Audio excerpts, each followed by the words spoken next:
Hello, आपके अपने college के यूट्यूब चैनल पर आप सभी का स्वागत है। हम लास्ट लेक्चर में फिलिप्स वक्र के बारे में पढ़ रहे थे, which is given by the A.W. Phillips. Phillips curve क्या था?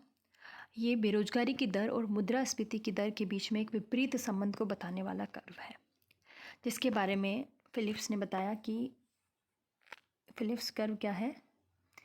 मुद्रास्फीति की दर यानी महंगाई की दर और बेरोजगारी के बीच में एक विरोधाभास को या ट्रेड ऑफ को प्रकट कर रहा है कि यदि हमें बेरोजगारी की दर को कम करना है तो हमें मुद्रास्फीति की एक ऊंची कीमत चुकानी पड़ेगी, और यदि हमें मुद्रास्फीति को कम करना है तो बेरोजगारी की ऊंची दर के रूप में हमें कीमत चुकानी पड़ेगी उसके। ठीक है, इस तरह से एक नीति निर्माताओं के पास क्या है, एक दुविधा की स्थिति उत्पन्न हो जाती है इसके कारण कि जब यदि बेरोजगारी भी है और मुद्रास्फीति भी, दोनों को यदि कंट्रोल करना है, दोनों में से किसको वो कौन सी नीति अपनाए। यदि इन्फ्लेशनरी या विस्तारवादी मौद्रिक और राजकोषीय नीति अपनाई जाती है तो उससे क्या होगा, बेरोजगारी तो कम हो जाएगी। विस्तारवादी नीति से क्या होगा कि गवर्नमेंट का एक्सपेंडिचर, सरकारी व्यय बढ़ने से निवेश बढ़ेगा, प्राइवेट इन्वेस्टमेंट भी बढ़ेगा, गवर्नमेंट इन्वेस्टमेंट भी बढ़ेगा, प्रोडक्शन बढ़ेगा, प्रोडक्शन बढ़ने से रोजगार बढ़ेगा, रोजगार बढ़ रहा है इसलिए क्या होगा, बेरोजगारी कम होगी। और बेरोजगारी कम होगी लेकिन इसके साथ साथ ही क्या, एग्रीगेट डिमांड भी बढ़ेगी, जो क्या करेगी, प्राइस को भी बढ़ाएगी।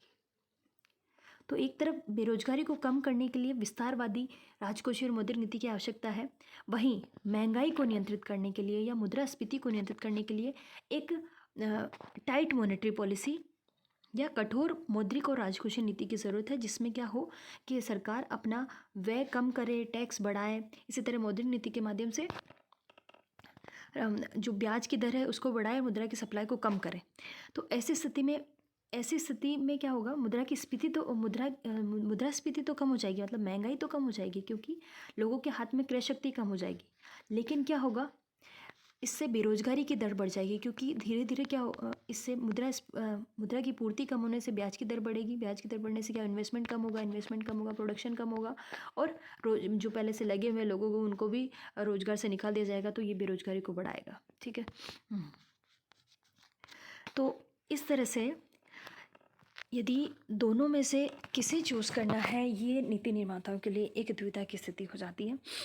तो यहाँ पर ये फिलिप्स ने समझाया था, लेकिन 1970 तक ये मतलब 60 के दशक में फिलिप्स कर्व सत्य सिद्ध हुआ था। अमेरिका के आंकड़ों के आधार पर भी एक एम्पिरिकल एनालिसिस इसका किया, जिसमें ये पाया गया है कि फिलिप्स कर्व एक स्थिर फिलिप्स कर्व हमें प्राप्त हो रहा है। लेकिन धीरे धीरे, जैसे ये डेटा आप देख रहे हो, धीरे धीरे 1970 और 80 के दशक में संयुक्त राज्य अमेरिका की डेटा के आधार पर ये तथ्य सामने आए कि फिलिप्स कर्व जो है वो धीरे धीरे विवर्तित हो रहा है, धीरे धीरे राइटवर्ड विवर्तित हो रहा है, वो स्थिर नहीं है।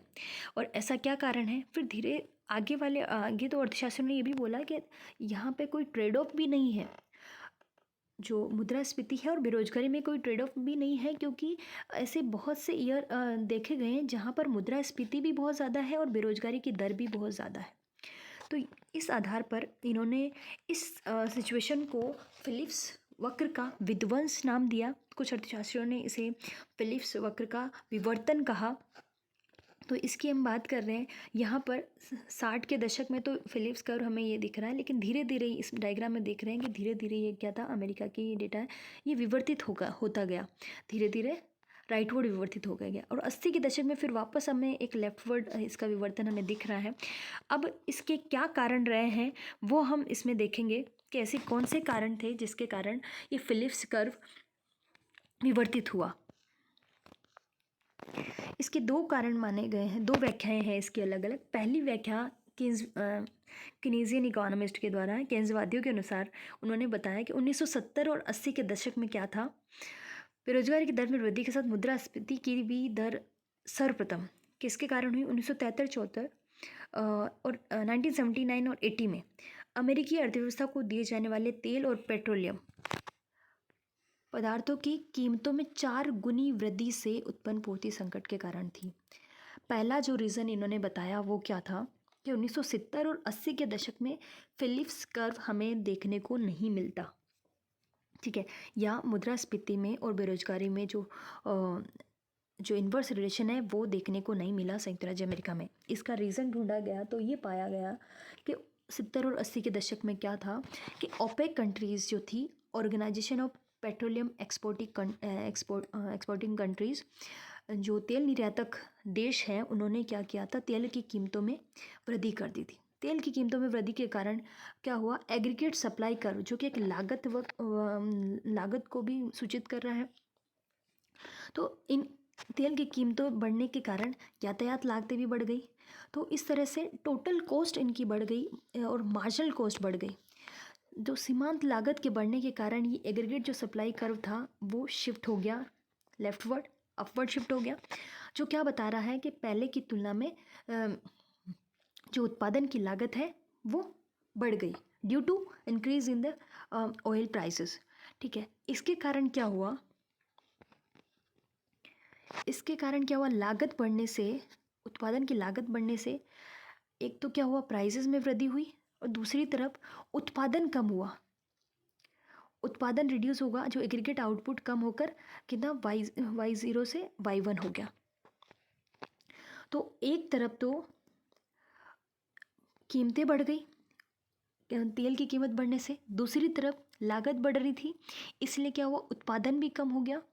उत्पादन कम हुआ, उत्पादन कम होने का मतलब क्या है, जो लगे हुए लोग श्रमिक थे उनको भी धीरे धीरे रोजगार से बाहर निकाला जाने लगा, जिससे बेरोजगारी की दर बढ़ गई। तो एक तरफ तो हमें बेरोजगारी बढ़ती हुई दिख रही है यहाँ पे, और दूसरी तरफ प्राइस भी बढ़ते हुए दिख रहे हैं। तो यहाँ पर ये ट्रेड ऑफ नहीं है, यहाँ स्टैग इन्फ्लेशन जैसी सिचुएशन हमें दिख रही है, जहाँ पर बेरोजगारी की दर और मुद्रास्फीति दोनों एक साथ दिखाई दे रही है, ठीक है। तो ये एक जो डायग्राम है वो बता रहा है कि विपरीत पूर्ति संकट द्वारा उत्पन्न स्थैतिक स्थिति से फिलिप्स वक्र की समाप्ति। इस कर्व के माध्यम से हम बता रहे हैं कि यहाँ पर कोई फिलिप्स वक्र जैसा कुछ भी हमें देखने को नहीं मिल रहा है, क्योंकि यहाँ पर बेरोजगारी के साथ साथ क्या इन्फ्लेशन या महंगाई दोनों ही साथ यहाँ देखने को हमें मिल रही है, ठीक है। इस पूरी स्थिति को विपरीत पूर्ति संकट कहा गया, जिसने उत्पादन के प्रत्येक स्तर पर इकाई लागत में वृद्धि कर दी। उत्पादन के प्रत्येक स्तर पर इकाई लागत, मार्जिनल कॉस्ट में वृद्धि हो गई। ये देखो, हर एक यूनिट पर वृद्धि हो गई, इसलिए ये अपवर्ड शिफ्ट हो गया पैरेलली। इस विपरीत पूर्ति संकट के कारण समग्र पूर्ति वक्र बाईं ओर AS1 की नवीन स्थिति में विवर्तित हो गया, AS0 से AS1 हो गया। जो दिए हुए समग्र मांग वक्र AD0 को H पॉइंट पर काटता है। नवीन समय बिंदु H पर कीमत स्तर बढ़कर P0 से P1 हो गया, तथा उत्पादन कम होकर Y1 हो गया, Y0 से Y1 हो गया, जिसके कारण बेरोजगारी की दर में वृद्धि होगी। उत्पादन कम हो रहा तो ऑब्वियसली उत्पादन कम हुआ तो बेरोजगारी बढ़ेगी। इस प्रकार विपरीत पूर्ति संकट के कारण ऊंचे कीमत स्तर के साथ साथ ऊंची बेरोजगारी की दर भी पाई गई।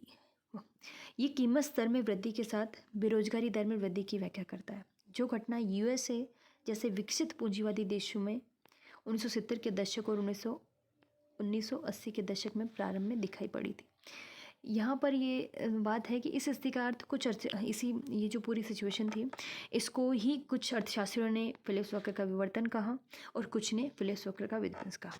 तो ठीक है, ये आपके किस तरह से collapse of the Phillips curve था उसको हमने थोड़ा सा ब्रीफ में यहाँ पे समझा।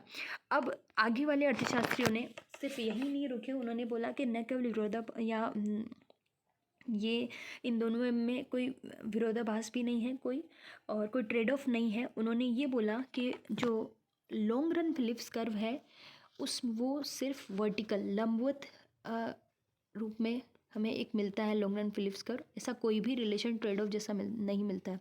तो फ्रीडमैन ने तो ये दोनों ही माने कि हमें एक शॉर्ट रन में तो हमें फिलिप्स कर्व जैसी एक आकृति मिलती, मतलब इसमें दोनों में ट्रेड ऑफ देखने को मिलता है। लेकिन लॉन्ग रन में क्या है, ये नेचुरल रेट ऑफ अनएम्प्लॉयमेंट पर एक वर्टिकल, एक लंबवत रेखा के रूप में हमें प्राप्त होता है। तो इसको हम नेक्स्ट लेक्चर में देखेंगे डिटेल में। तब तक के लिए धन्यवाद। पढ़ते रहिए, स्वस्थ रहिए।